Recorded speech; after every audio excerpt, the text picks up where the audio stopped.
Hello guys, ito yung lahi ng Boston na naka 2 times.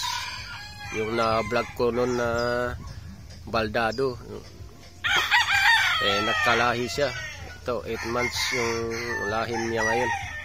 Dalawang magkapatid to.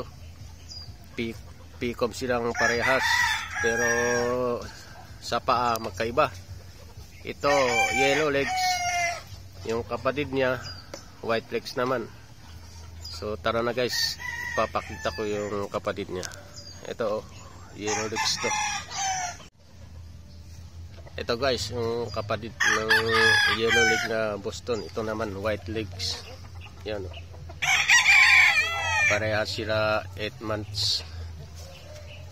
May kuhang-kuha nila yung tatay nila. Yung na-vlog ko noon last year. Yung pilay na pilay.